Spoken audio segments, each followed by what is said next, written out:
മക്കളെ ഇമ്പോർട്ടൻറ്റ് സംഗതി ഞാൻ നിങ്ങളുടെ അടുത്തേക്കാണ് വന്നിരിക്കുന്നത്. മറ്റൊന്നുമല്ല, നമ്മുടെ യൂണിറ്റ്സ് തന്നെയാണ്. +2 ഫിസിക്സിലെ മുഴുവൻ യൂണിറ്റ്സുകളും ഈ ഒരൊറ്റ വീഡിയോ നമ്മൾ ക്രാക്ക് ചെയ്യുന്നതായിരിക്കും. നമുക്ക് എക്സാമിന് ഇമ്പോർട്ടൻ്റ് ആയിട്ട് പഠിച്ചുകൊണ്ട് പോകേണ്ട എല്ലാ യൂണിറ്റുകളുമാണ് ഞാനിവിടെ ഡിസ്കസ് ചെയ്യാൻ പോകുന്നത്. എക്സാമിന് 2 മാർക്കിൻ്റെ യൂണിറ്റ് വെച്ചൊരു ക്വസ്റ്റ്യൻ കാണും, അതേപോലെ തന്നെ നോവൽ ക്വസ്റ്റ്യന് നമുക്ക് യൂണിറ്റ് അത്യാവശ്യമാണ്. എങ്കിൽ ഒന്നാമത്തെ യൂണിറ്റ് പിടിച്ചോ, ഇലക്ട്രിക് ചാർജ് ആണ്, യൂണിറ്റ് കൂളമാണ്. രണ്ടാമത്തെ യൂണിറ്റ് എന്ന് പറയുന്നത് പെർമിറ്റിവിറ്റി ഓഫ് ഫ്രീ സ്പേസ് ആണ്, അതിൻ്റെ യൂണിറ്റ് എന്ന് പറയുന്നത് coulomb square per newton metre square ആണ്. ദെൻ മൂന്നാമത്തെ യൂണിറ്റ് നമ്മൾ വേണമെങ്കിൽ എപ്സിലോൺ ആർ ആണ്. എപ്സിലോൺ ആറിൻ്റെ യൂണിറ്റ് എന്ന് പറയുന്നത് നമുക്കറിയാം, അതിന് യൂണിറ്റ് ഒന്നുമില്ല, റേഷ്യോ ആയതുകൊണ്ടാണ്. ദെൻ അടുത്ത യൂണിറ്റ് ഇലക്ട്രിക് ഫീൽഡ് ഇന്റൻസിറ്റി ആണ്, ന്യൂട്ടൺ പെർ കൂളമാണ്. Then dipole moment coulomb metre, centimetre എഴുതി വെക്കൽ കൂളം മീറ്റർ ആണ്.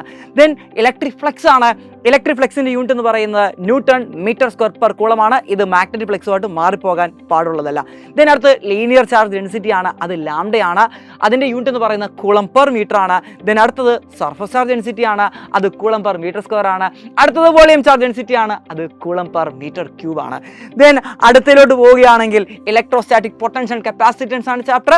അതിലെ ഒരു യൂണിറ്റ് ആണ്, ഫസ്റ്റ് വരുന്ന യൂണിറ്റ് ആണ് ഇലക്ട്രിക് പൊട്ടൻഷ്യൽ. നമുക്ക് എല്ലാവർക്കും അറിയാം, ഇലക്ട്രിക് പൊട്ടൻഷ്യൽ യൂണിറ്റ് വോൾട്ട് അല്ലെങ്കിൽ ജൂൾ പെർ കൂളമാണ്. ദെൻ സെക്കൻഡ് യൂണിറ്റ് വരികയാണെങ്കിൽ അത് കപ്പാസിറ്റൻസ് ആണ്.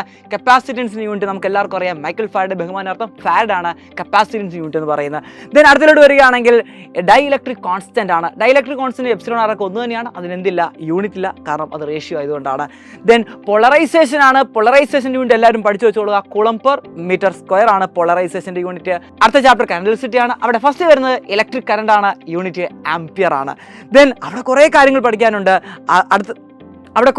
പഠിക്കാനുണ്ട്. അടുത്ത വരുന്ന കറണ്ട് ഡെൻസിറ്റി ആണ്, ആംപിയർ പെർ മീറ്റർ സ്ക്വയർ ആണ്. ദെൻ റെസിസ്റ്റൻസ് ആണ്, റെസിസ്റ്റൻസിന് യൂണിറ്റ് ഓം ആണ്. ദെൻ അടുത്തത് കണ്ടക്റ്റൻസ് ആണ്. കണ്ടക്റ്റൻസിന് യൂണിറ്റ് ഓം റൈസ് ടു -1 ആണ്, റെസിസ്റ്റൻസ് റെസിപ്രോക്കൽ ആണ്. ദെൻ റെസിസ്റ്റിവിറ്റി ഓം മീറ്റർ, അതിൻ്റെ റെസിപ്രോക്കലായ കണ്ടക്ടിവിറ്റിയുടെ യൂണിറ്റ് എന്ന് പറയുന്ന ohm raise to -1, metre raise to -1 ആണ്. Then temperature coefficient kelvin raise to -1 ആണ്.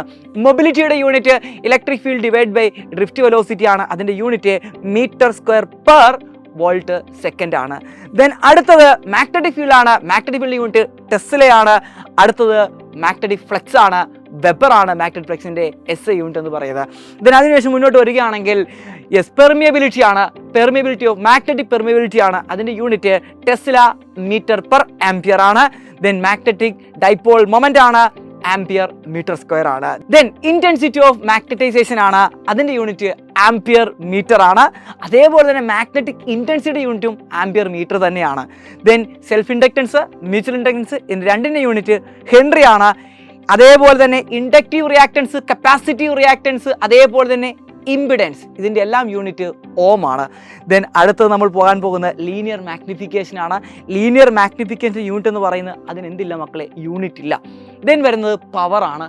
പവറിൻ്റെ യൂണിറ്റ്, ലെൻസിൻ്റെ പവറിൻ്റെ യൂണിറ്റ് എല്ലാവരും പഠിച്ചു വെക്കേണ്ടതാണ്. പവറിൻ്റെ യൂണിറ്റ് എന്ന് പറയുന്നത് ഡയോപ്റ്റർ ആണ് പവറിൻ്റെ യൂണിറ്റ് എന്ന് പറയുന്നത്. ദെൻ പ്ലാങ്ക്സ് കോൺസ്റ്റന്റ് ആണ്. പ്ലാങ്ക്സ് കോൺസ്റ്റന്റ് യൂണിറ്റ് എന്ന് പറയുന്ന ജൂൾ സെക്കൻഡ് ആണ്.